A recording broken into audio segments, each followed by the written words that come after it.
Welcome to The Explainer. Today we need to talk about a tragedy that repeats itself with heartbreaking regularity here in India. Stampedes. These are events that are meant for celebration, for faith, for community, but far too often they turn into scenes of completely preventable loss of life. We're going to dive deep into why this keeps happening and maybe more importantly, what it would actually take to make it stop. So let's start with the event that forced this issue right back into the headlines. Over in Karur, Tamil Nadu, a massive political rally was being held for actor-turned-politician Vijay. You can just imagine the scene, right? The energy was probably electric, thousands and thousands of passionate supporters all gathered in one place. But then, in a flash, that energy turned into pure panic, and the rally became the site of a national tragedy. And this is the number that just stopped the nation cold. 40. 40 people lost their lives in that crowd crush. 40 families were completely shattered. It's a single number that forces us to look past the headlines and start asking some really tough questions. Because here's the thing. The Karur incident, as horrific as it was, wasn't a freak accident. It's part of a familiar, devastating pattern that we've seen play out across the country time and time again. Which brings us to the absolute core question of this explainer. Why? Why do these tragedies keep happening in India? Okay, so here's how we're going to break this all down. We'll start with what happened in Karur, and then we'll zoom out to understand the anatomy of a stampede itself. From there, we'll look at the long history of these events in India and the very real human cost. Then, we'll get into the official safety playbook that's supposed to stop this, and finally, we'll try to figure out why there's such a massive gap between the plan and the tragic reality on the ground. So, what exactly went wrong in Karur? See, every stampede has a trigger, that one single moment where a dense, packed crowd transforms into a deadly, unstoppable force. If we ever want to prevent these disasters, we first have to understand that spark. The rally was just incredibly dense. To try and get a better view of Vijay, a bunch of people actually climbed a large tree. When that tree branch broke and they fell into the crowd below, it was like a shockwave. People stumbled, panic just spread like wildfire, and the crush began. The outcome? Well, it was devastating. 40 dead, 80 injured. And look at the victims, women and children, disproportionately affected, as they so often are. The response? Compensation and an inquiry. A sadly familiar pattern. You know, to really prevent these disasters, we have to stop thinking of them as just a chaotic mob. We need to understand the actual physics and the psychology at play. So, what is a stampede, really? What turns a group of individual people into a single, unstoppable force? The two key words here are uncontrolled and triggered. A dense crowd by itself isn't necessarily dangerous. A stampede starts when some event, whether it's real or just a rumor, causes a total loss of individual control. The crowd literally starts to behave like a fluid, moving with immense and deadly force. It's not just a rush, it's a very specific phenomenon. And get this, it turns out not all stampedes are the same. They generally fall into two main types.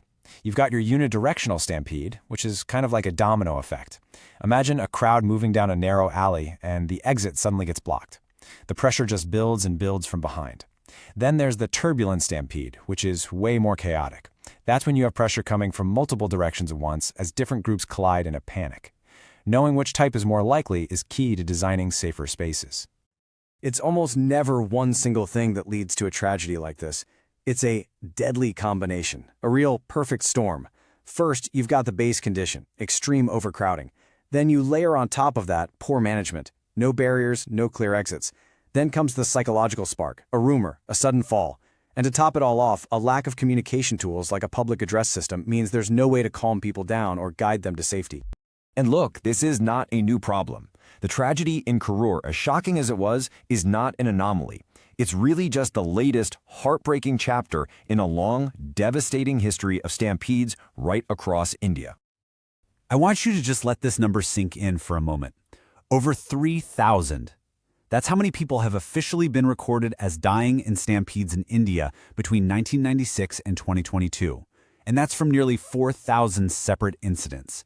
It shows that while the huge tragedies make the news, smaller but still deadly crowd crushes are happening with alarming frequency.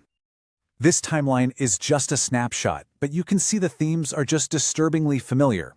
Rumors are an incredibly potent trigger, a bomb scare in 2008, a collapsing bridge in 2013. Failed infrastructure creates these deadly bottlenecks, like that narrow bridge in Mumbai. Whether it's religious sites or railway stations, the pattern is clear, it's consistent, and it is absolutely deadly. So where is the risk most concentrated? Well, a 2013 study revealed a pretty sobering fact.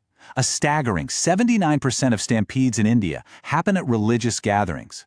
Think about it. These events often combine immense crowds, incredibly high emotion, and temporary, often inadequate infrastructure. It's a tragically high-risk environment. And while this is a national problem, the data shows the risk isn't shared equally. Just 4 states, Jharkhand, Maharashtra, Andhra Pradesh, and Tamil Nadu, account for half of all stampede deaths since 2001. This points to specific regional factors, whether it's in administration or infrastructure, that are creating a much higher risk in these particular areas. You know, behind every single one of these statistics is a human being, a family, and a community that's left to pick up the pieces. The cost of these tragedies goes so much further than the immediate death toll. Just like we saw in the Karur tragedy, it's the most vulnerable people who suffer the most. A staggering 65% of the victims in that stampede were women and children. And this is a consistent pattern. They're often less able to physically withstand the immense pressure of a crowd crush, which makes them tragically susceptible.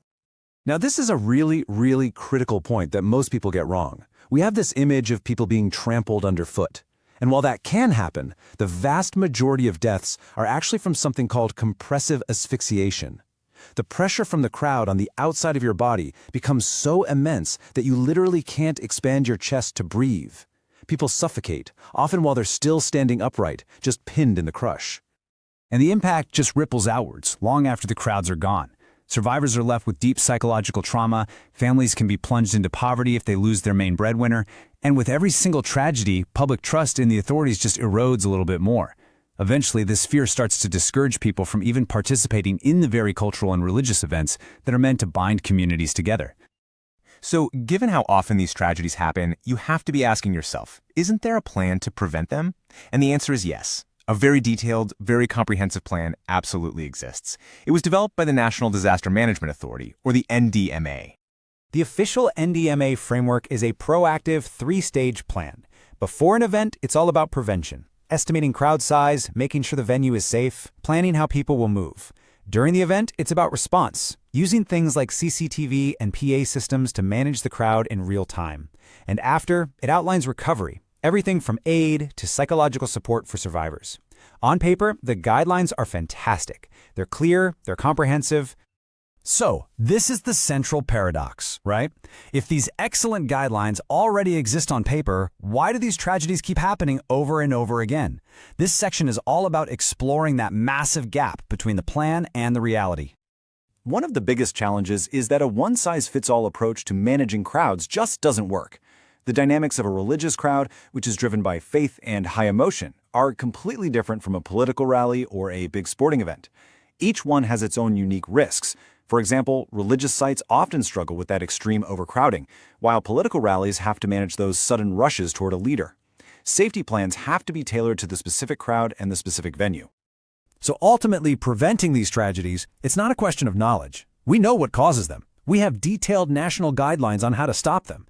We have the technology to manage crowds effectively. The gap is not in the plan, it's in the implementation.